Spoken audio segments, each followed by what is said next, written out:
My friends, let us come together in the spirit of quiet receptivity.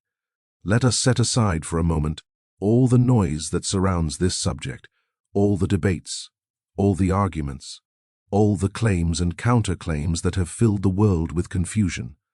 Let us meet here not to defend a position, not to prove a point, but to rest in the gentle recognition that truth reveals itself only in stillness. There is much said today about Christ consciousness. Some embrace it with enthusiasm, others reject it with fear or suspicion.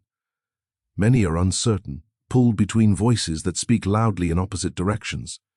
One group declares that this teaching is the highest revelation. Another insists that it is deception. And between these two extremes, the sincere seeker is left wondering what to believe. But my friends, truth is never found in argument. It is never discovered in controversy. It does not reveal itself through noise, excitement, or emotional persuasion. Truth appears only when we become quiet enough inwardly to let the still small voice be heard. The question is, Christ's consciousness a deception arises only when we have mistaken the Christ for something external to ourselves, or when we have imagined that the Christ is a personal attainment, a human achievement, or an elevated identity of the ego. These misunderstandings have spread far and wide, and because of them, many who seek honestly have been turned away from the very truth that would set them free. So let us begin by laying one foundation, and let this foundation remain clear in your mind throughout our time together.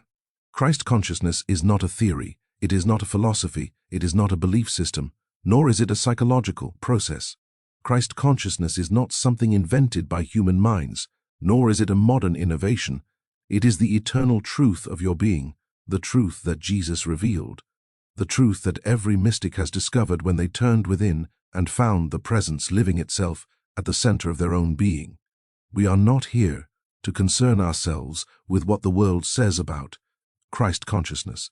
The world speaks from fear, from misunderstanding, from personal opinions. We are here to concern ourselves with what the Spirit reveals. And the Spirit speaks only one language, the language of inner recognition. You see, all confusion arises when we attempt to understand spiritual reality from the level of the human mind. The human mind wants definitions. It wants clear categories. It wants to say, this is right and that is wrong. This belongs to my group and that belongs to another. This agrees with my doctrine and that must therefore be dangerous. But the Spirit does not speak in such terms. The Spirit reveals itself in the silence of I. For 2,000 years the world has spoken about Christ as if Christ were a person, a man separate from us, an individual far removed from our own nature. And because of that, the world has struggled and suffered, searching for God outside, seeking salvation through external forms, never realizing that the very essence of the Christ is the presence that announces itself silently as I am. It is only when we forget that the Christ is the inner light of every soul that we fall into fear and suspicion. It is only when we imagine that Christ is something we can own, defend, or monopolize that we become hostile toward anything that appears to challenge that image. But truth is not threatened by anything. Truth has no fear, for truth is the presence of God, infinite, eternal, and indivisible. So today, let us set aside the fears that have been taught to us. Let us set aside the belief that Christ's consciousness is something strange or foreign. Let us forget for the moment the voices that have told us it is dangerous or deceptive or contradictory to the teachings of Jesus. Instead, let us come together in a spirit of openness, humility, and quiet expectation. Let us be willing to hear what the Christ within reveals when all personal opinions are set aside. Christ's consciousness, as we shall discover, is not a replacement for Jesus. It is the very life that lived as Jesus. It is the presence that spoke through him. It is the light that he embodied, so perfectly that humanity could behold it. And that same light is the truth of your identity. You do not attain Christ's consciousness.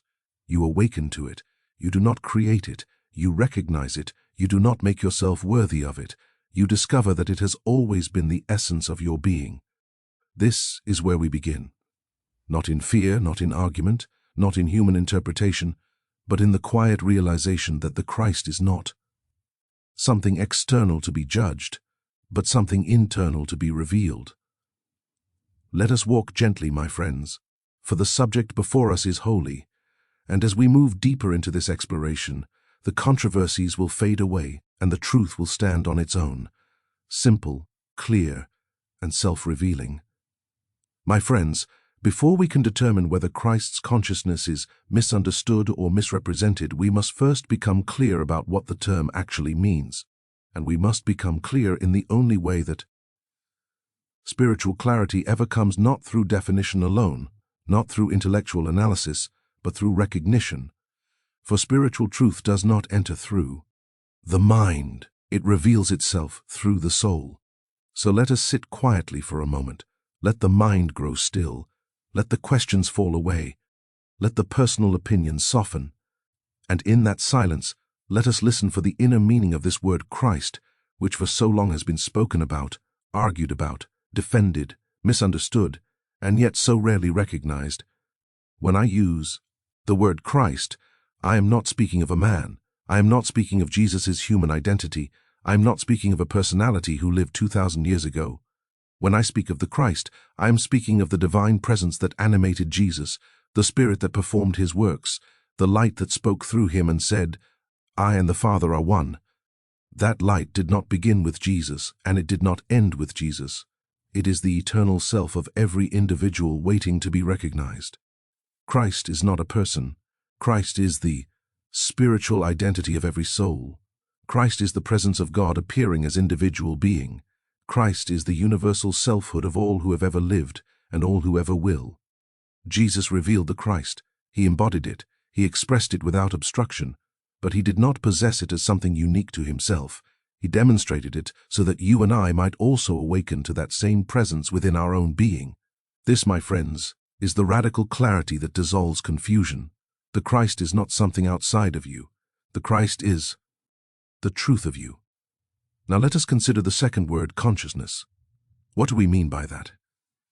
Consciousness is not thought, nor is it emotion. It is not belief, it is not imagination. Consciousness is awareness. It is the dimension of your being that knows, that recognizes, that perceives, that is aware of itself as existence. Consciousness is the I that you experience before you attach any qualities to it. When you say I am, you are speaking from consciousness. When you say I exist, you are speaking from consciousness. When you are silently aware without words, without concepts, without images, that is consciousness. Therefore, Christ consciousness is the awareness of your true identity as the Christ. The recognition that the presence of God is the very essence of your being. Christ consciousness is not a new identity you attain. It is the original identity you awaken to. It is not a higher version of the personal self. It is the absence of the personal self. It is not the elevation of the human mind. It is the quieting of the human mind so that the divine mind may shine through. This awareness is not reached through strain or effort. It reveals itself in the same way light appears when clouds part. It was always there, hidden only by a passing veil. The human sense of self says, I am a person. I am separate. I am vulnerable. I am lacking. Christ consciousness reveals, I am the life of God individualized. I am whole. I am supplied. I am protected not by force, but by the nature of being itself. The human mind says, I must become spiritual. Christ consciousness whispers, you already are spiritual. You must only realize it. The ego declares, I can achieve. The Christ declares, I can of my own self do nothing. The Father within me doeth the works.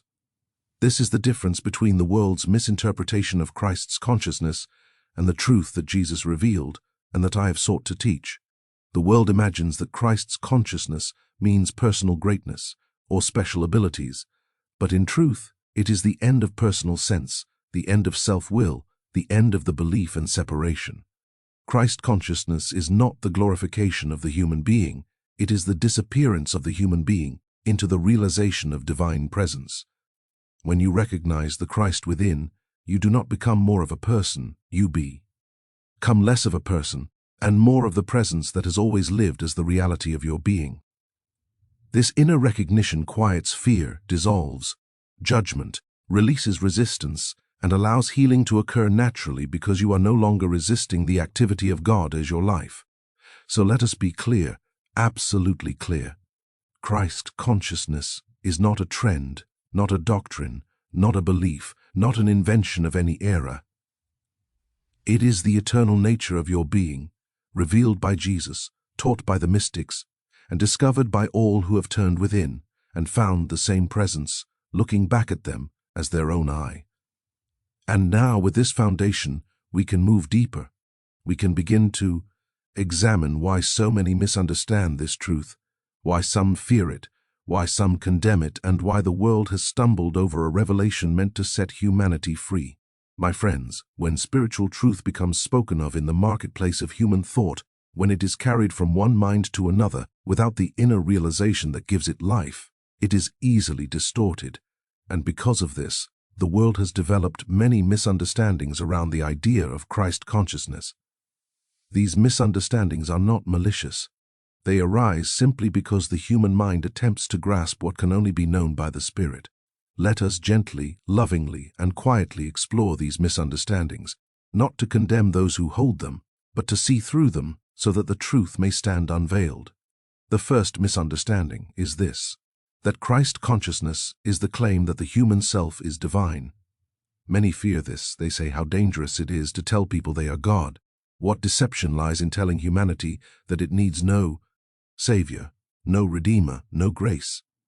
And indeed, if someone were to say, my human personality is divine, my ego is God, that would be deception.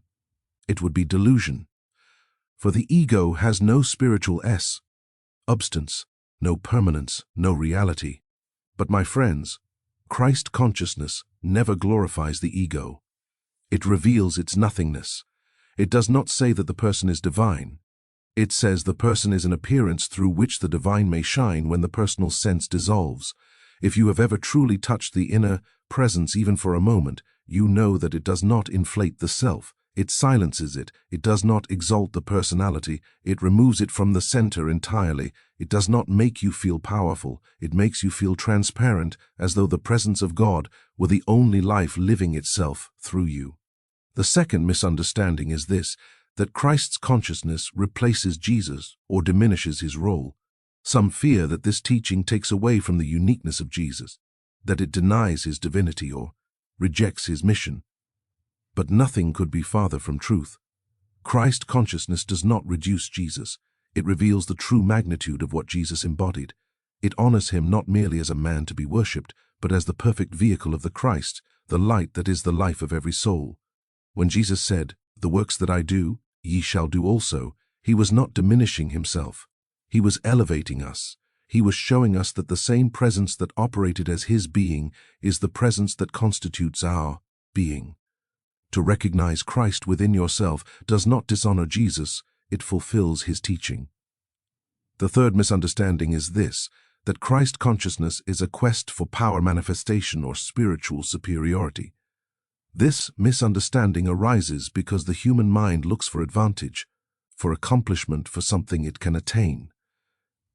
And so some have taught Christ consciousness as though it were a method to gain spiritual strength, attract material good, or achieve mystical abilities.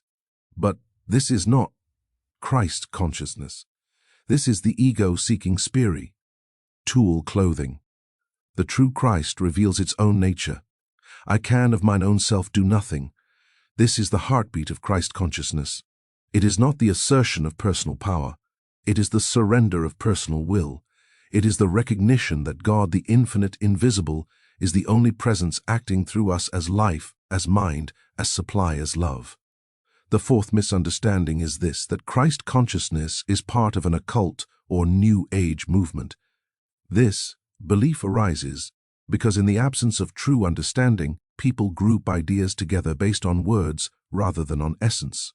They hear phrases that sound unfamiliar, or they encounter individuals who use the term loosely, without reverence, without realization.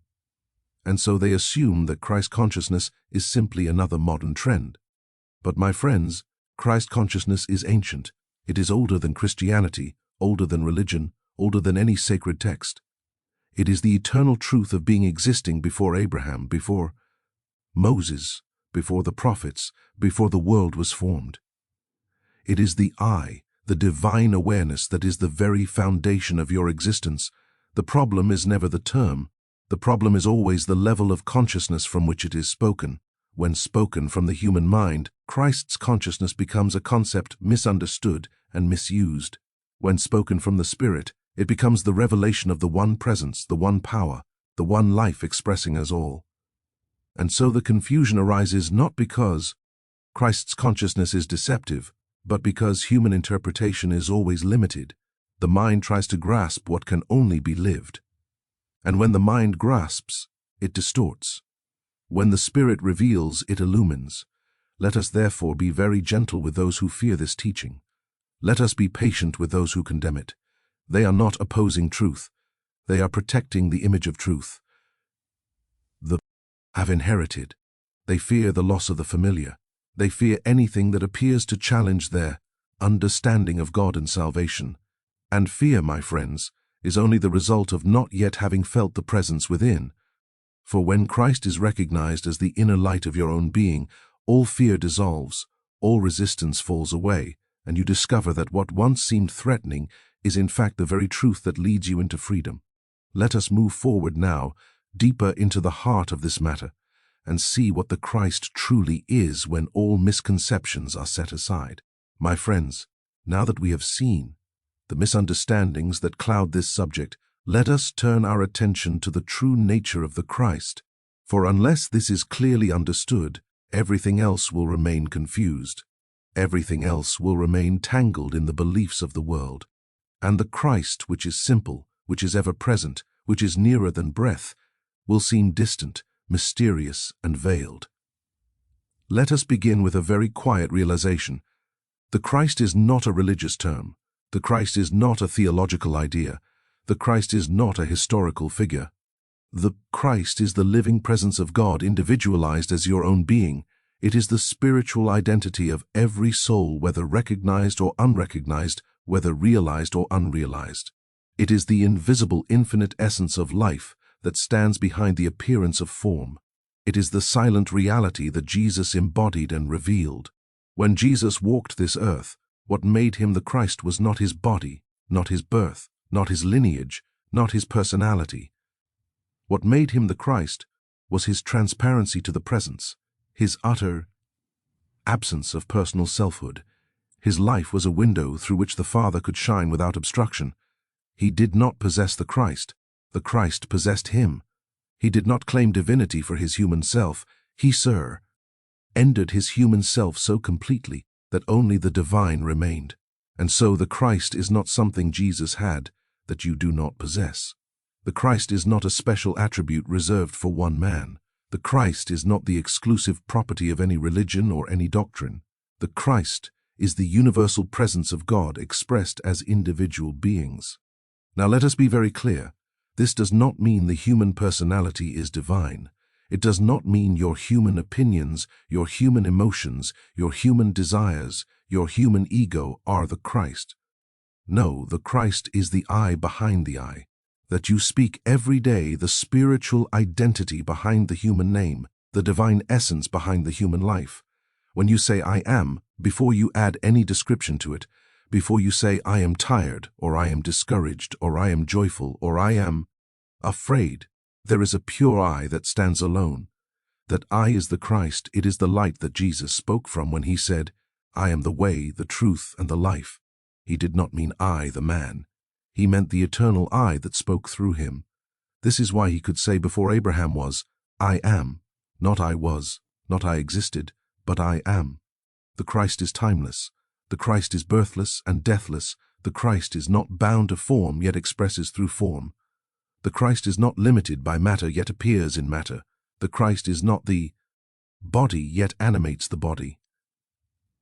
And this Christ, this eternal divine identity, is the truth of every individual on the face of the earth. It is the same in the saint and in the sinner, though recognized in one and hidden in the other. It is the same in the wise and in the ignorant, though shining through one and veiled in the other. It is the same in those who embrace it and in those who deny it. Christ is not created by belief. Christ is not destroyed by disbelief. Christ is the reality of being. You see, my friends, the moment you separate Christ from yourself and place it on a pedestal, far away belonging to another, you lose the message Jesus came to reveal. The world has worshipped Jesus while missing the Christ. It has adored the messenger while ignoring the message. It has elevated him so high above humanity that his teaching became impossible to follow. But Jesus did not come to show what one man can do through special divine favor. He came to show what God is doing every moment as the life of every individual. His mission was not to create worshippers. His mission was to awaken sons and daughters of the living God to their true identity. Now let us consider another clarity. The Christ does not deny the human experience. It does not ignore pain. It does not pretend suffering is unreal on the human level. It does not call the body unimportant or the world illusion in a careless way. But it reveals that these appearances do not define you. They do not have power over your true being. They are not the final truth of what you are. Christ consciousness in its purity does not say deny your experience. It says do not identify with your experience. There is a vast difference. When you look at your life and say, I am sick, you give the condition your name. You place the label of divinity upon a passing appearance. But when you look at the same condition and say inwardly, the I that I am is not touched by this appearance, then you are resting in the Christ. You are recognizing the truth behind the form. You are acknowledging the presence that stands where the problem seems to be. The Christ is not about escaping life. The Christ is not about transcending responsibility. The Christ is not about withdrawing from the world. The Christ is the light that reveals reality within the world. The Christ is the presence that lifts consciousness out of fear even while the outer experience continues. The Christ is the inner assurance that nothing real can be harmed and nothing unreal can endure. And so let us gently come into this recognition. The Christ is the divine self of you, not your ego, not your personality, not your intellect, not your emotions. The Christ is the presence of God living itself as you, speaking itself as you, moving itself as you, being itself through you. When this is seen, even dimly, even faintly, the fear of deception melts away.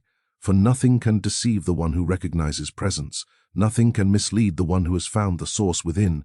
Nothing can frighten the one who has discovered the divine eye behind all appearances. Let us hold this quietly in our hearts as we continue deeper into this revelation. My friends, having opened our hearts to the true nature of the Christ, it is now time to speak with loving clarity about something that has misled many sincere seekers. It is a gentle warning, not a rebuke. It is an invitation to discernment, not a call to judgment. For in the world, there are two versions of what people call Christ consciousness. One is born of the Spirit, the other is a product of the human mind. They share the same words, but they do not share the same essence. They use the same language, but they do not lead to the same realization. Let us explore this with patience and humility, so that the inner truth may stand revealed without confusion or fear. The first version, the ego's interpretation of Christ consciousness. There is a form of teaching abroad today which uses the term Christ consciousness, but does not carry the Christ within it. It speaks of awakening, but what awakens is not the spirit. It is the ego in spiritual clothing. It speaks of power, but the power it seeks is personal. It speaks of manifestation, but the things it desires to manifest are the objects of human want. It speaks of divinity, but it assigns divinity to the personal sense of self. This version says you can become godlike. You can command the universe. You can shape reality as you choose. You can elevate your human self to divine status. My friends, the Christ has nothing to do with such claims. These are the longings of the human mind seeking spiritual authority. They are attempts to turn the infinite into a servant of personal desire. They are efforts to use God rather than surrender to God. This version of Christ's consciousness is not wicked. It is simply mistaken. It is born from the belief that personal will can be infused with spiritual power. It elevates the person instead of dissolving the person. It seeks to acquire instead of to yield. It pursues experiences instead of presence. And because of this misunderstanding, many fear Christ consciousness and call it deception. They see this ego-centered version and assume it represents the whole. But this is not the Christ. It is the echo of the human mind trying to touch the divine without relinquishing itself. The second version, the Christ consciousness Goldsmith taught. Now let us turn to the true version, the version that Jesus embodied, the version that the mystics discovered, the version that I have spent a lifetime attempting to reveal. This Christ consciousness does not elevate the human self. It reveals its unreality. It does not make the ego powerful. It dissolves the ego entirely. It does not give you spiritual authority. It reveals that only God is authority. It does not teach you to manifest.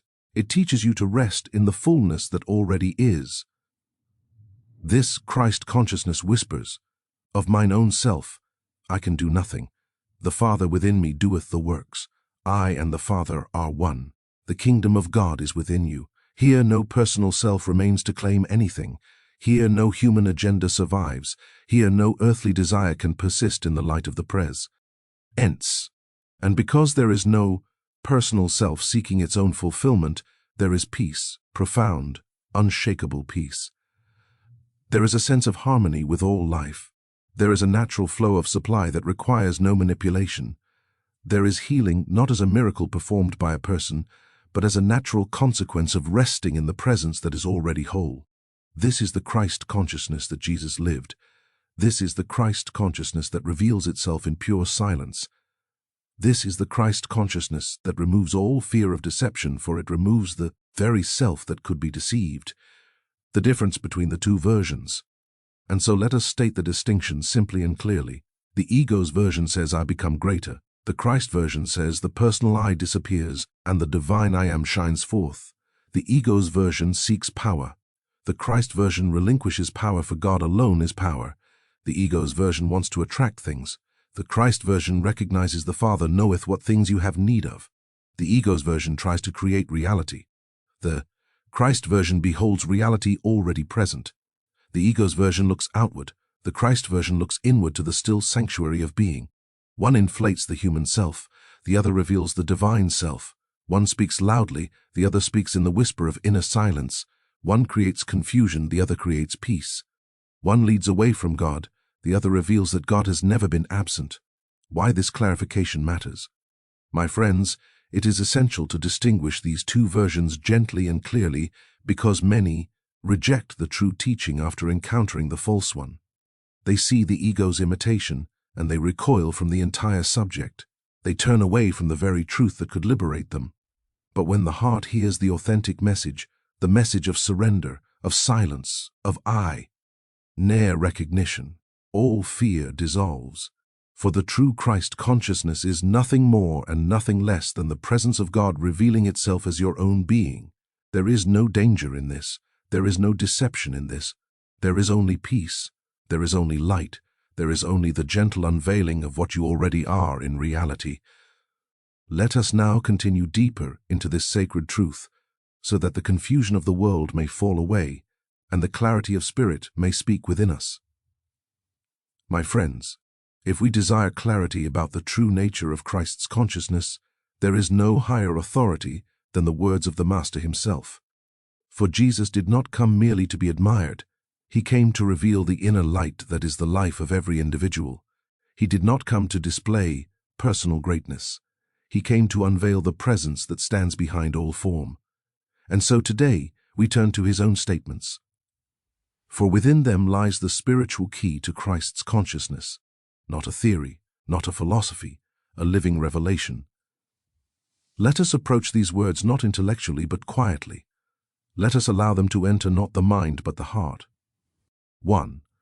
I and the Father are one. My friends, this one statement, when truly understood, is the whole of Christ's consciousness. When Jesus spoke these words, he did not speak as a man declaring his uniqueness. He spoke from the Christ revealing the universal truth of being. He was not dividing himself from humanity. He was revealing the nature of all creation. I and the Father are one does not mean the man Jesus was one with God while you remain separate.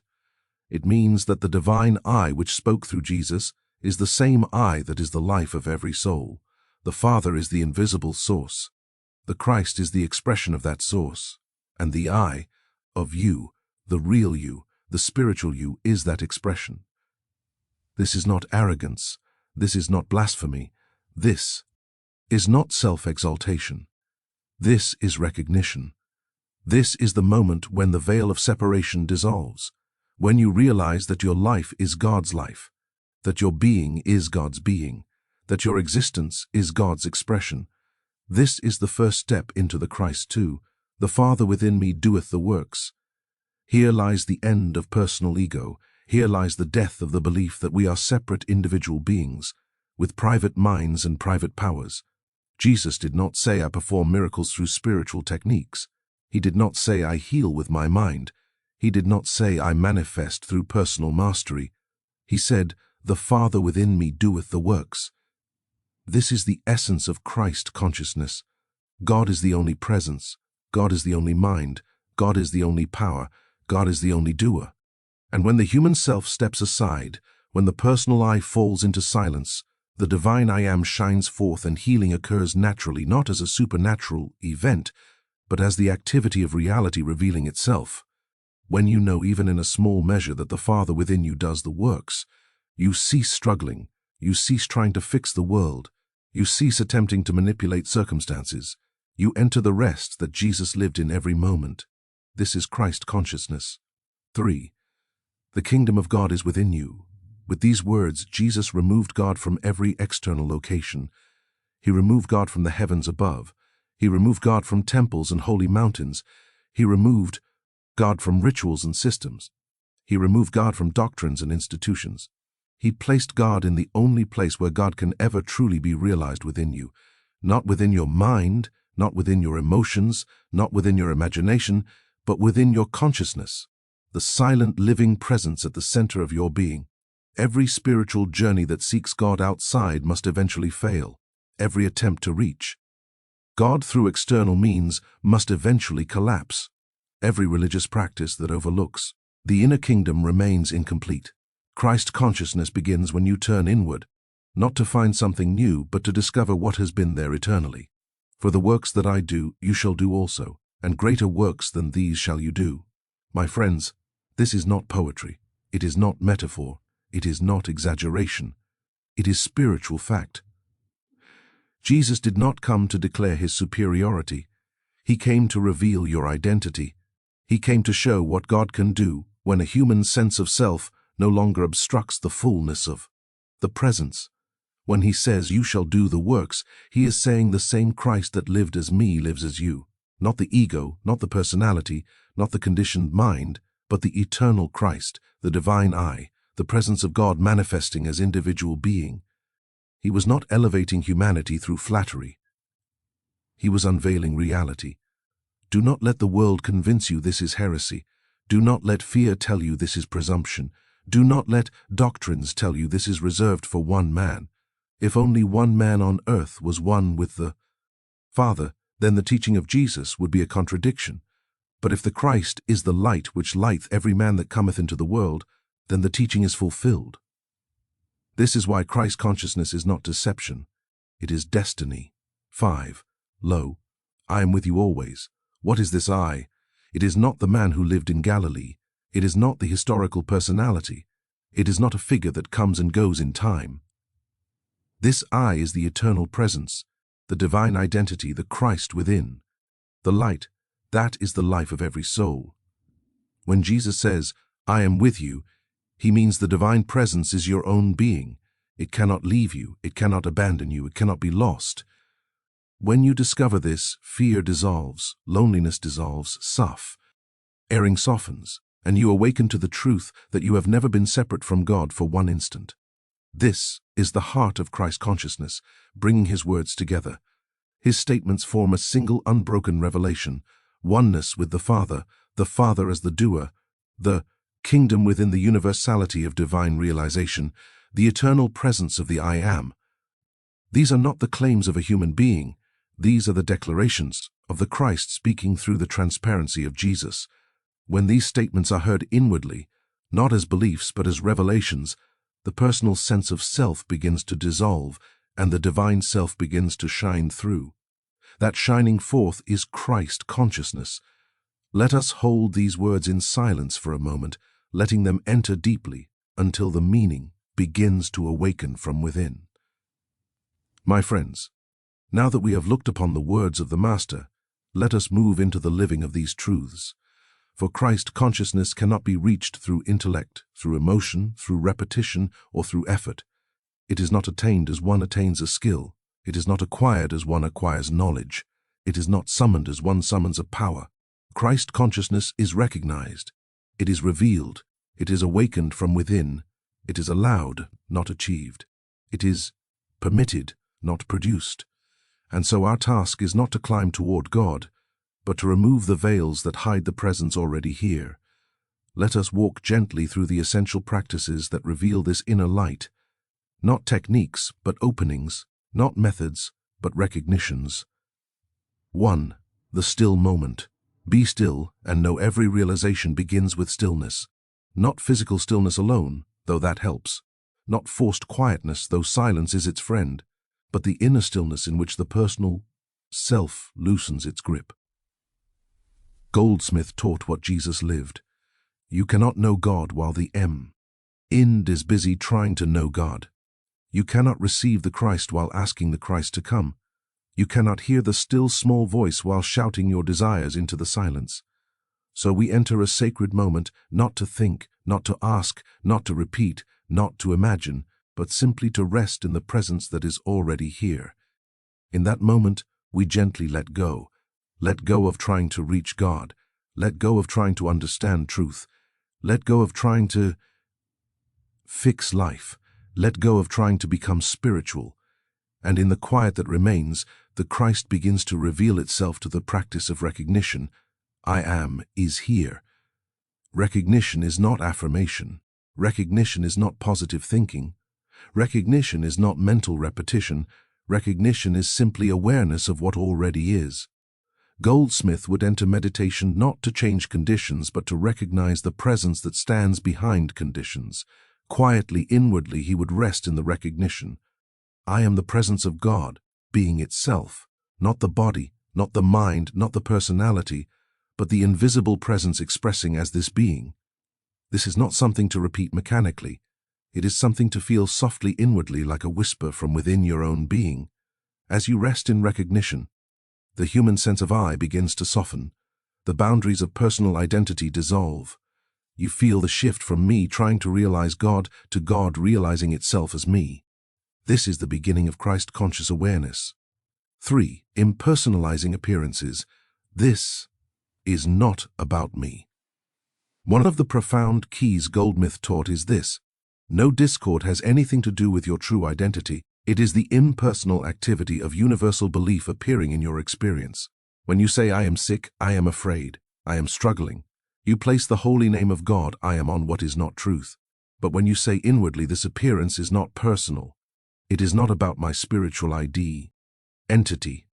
It is only a universal belief showing itself. You withdraw the power that sustains the appearance. This does not deny the human experience. It denies that the experience defines you. Christ consciousness is the recognition that no condition can touch the divine identity that you truly are. When you stop taking appearances personally, you stop giving them power. And when you stop giving them power, they dissolve. Not always instantly, but inevitably. For the inner listening speak, Lord, for thy servant heareth. Christ consciousness is not discovered through speaking to God. It is discovered through listening. There is a presence within you that knows. There is a wisdom within you that guides. There is a love within you that heals. There is a peace within you that restores. But this inner teacher speaks in silence. Goldsmith would say, do not pray for anything, become still and listen. Listen not with the ears but with the heart.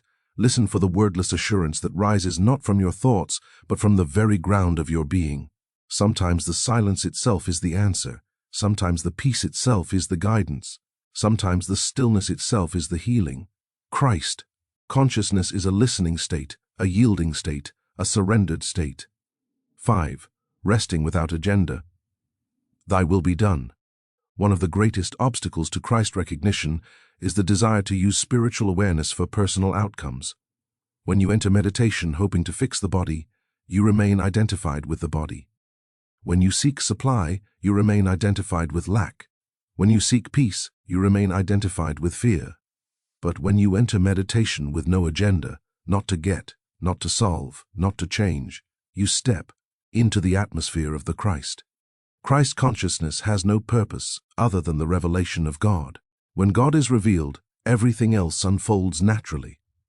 You cannot serve two masters. You cannot seek spiritual truth while secretly seeking personal benefit. Rest in the presence and let the presence take care of what belongs to it. This is the way of the Christ. 6. Recognizing the Christ in others. Inasmuch as ye have done it unto the least of these. Goldsmith taught that the Christ in you cannot be realized fully until you begin recognizing the Christ in every individual. This does not mean approving their actions. It does not mean ignoring their faults. It does not mean excusing their behavior. It means seeing beneath the surface appearance, seeing snorts the same divine identity in them that you are discovering in yourself. This recognition shifts your entire relationship to the world. People cease to be obstacles. People cease to be enemies. People cease to be sources of threat. They become mirrors through which you learn to see the same Christ light shining everywhere. This recognition is not sentimental. It is not emotional. It is a spiritual act that dissolves the sense of separation. And when separation dissolves, Christ consciousness emerges. 7. Returning again and again, a daily unfoldment. Christ consciousness is not attained in a single moment. It is the fruit of daily recognition, daily surrender, daily listening, daily resting. Goldsmith's realization unfolded over decades, not because God is slow, but because the human sense must loosen gradually.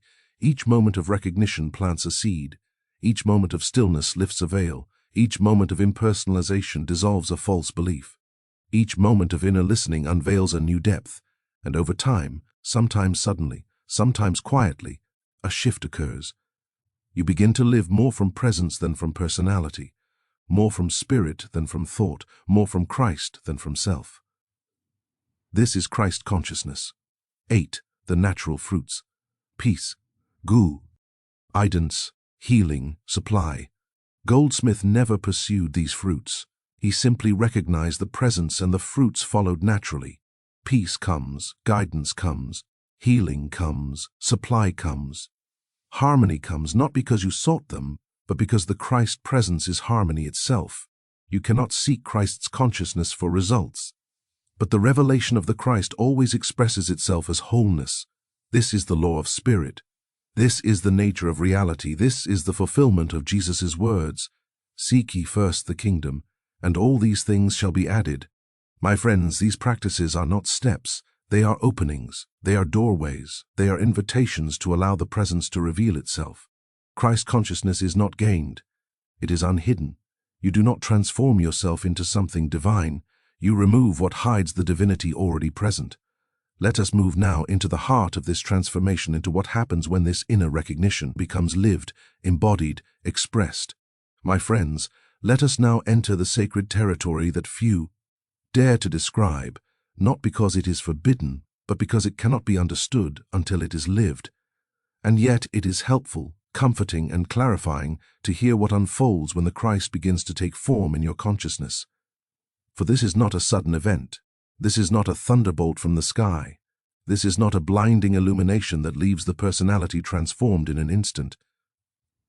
This is a gentle quickening, a quiet awakening, an inner shift that changes the entire foundation of how you live, how you perceive, how you respond, how you exist.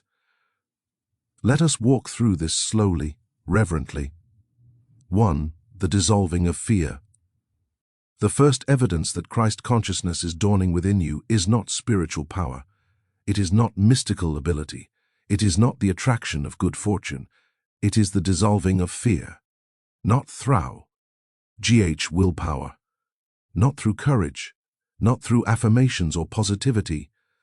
But through recognition, when the presence within you becomes real, not as belief, not as hope, not as imagination, but as inner certainty. You discover that nothing external has power over your life. Nothing external can touch the reality of your being. Fear dissolves not because life becomes easier, but because you cease to live from the part of you that can be frightened. The personal self fears. The Christ self does not. When you live from the Christ within, fear simply loses its foundation. It has nothing to cling to. It cannot take root. It cannot grow. You become anchored not in emotion but in presence. 2. A quiet inner authority emerges when Christ consciousness begins to operate. A new form of inner knowing arises. Not arrogance, not confidence, not boldness, but spiritual assurance. You begin to feel, I need not be shaken by appearances. I need not rush to fix. I need not defend. I need not resist. I need only rest. This inner authority is not the authority of the human will. It is the authority of the presence that says quietly, I am here. This is the same presence that stood calm before the winds at Galilee, the same presence that walked through crowds unharmed, the same presence that said, peace be still. When Christ is realized, this authority becomes your atmosphere, not because you claim it, but because it reveals itself. 3. Problems lose their power over you. My friends, this is perhaps the most transformative shift. Problems may still appear, but the sense that they are your problems dissolves. You begin to see every challenge not as a personal burden, but as an opportunity to rest in truth. A financial problem appears, but the anxiety is absent. For you know that supply is the infinite fullness of God, and that supply cannot be withheld.